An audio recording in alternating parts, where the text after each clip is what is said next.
Hello friends, स्वागत आहे तुमचं माझ्या मिनी ब्लॉगमध्ये. तर आज मी दुपारी झोपले होते. दुपारी झोपेतून उठल्याच्या नंतर बाहेर येऊन बघते तर पाऊस येत होता.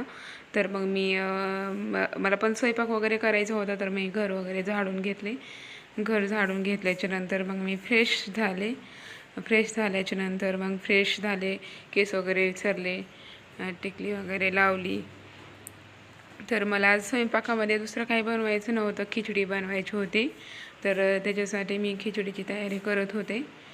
तर खिचडी कशी गरम गरमच छान लागते, त्याच्यामुळं मग थोडंसं उशीर झाला तरी चालते म्हणलं. मग मी माझं आवरून घेतलं आणि इथं खिचडी करायला घेतली.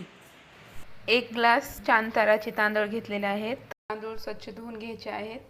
मी इथं सर्व कट करून मी इथे कुकर ठेवलेलं होतं गरम होण्यासाठी.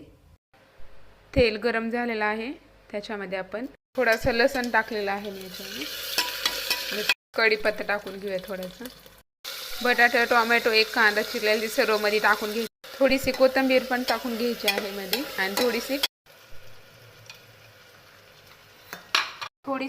सोयाबीन मी भिजू घातलेली होती गरम पाण्यामध्ये, ती सोयाबीन टाकली आहे. त्याच्यानंतर थोडीशी हळद टाकली. 1 चम्मच लाल तिखट टाकून घेऊया. हा खिचडी मसाला आहे, ते टाकून घेऊया थोडासा.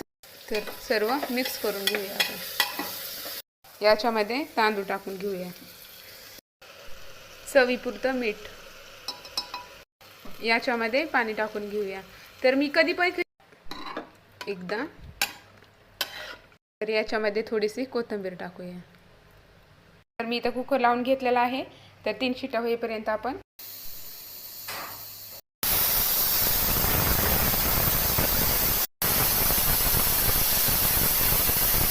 बघू शकता. खिचडी किती छान झालेली आहे.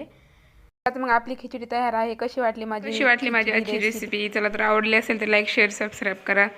चला, भेटूया नेक्स्ट व्हिडिओमध्ये. तर बाय बाय.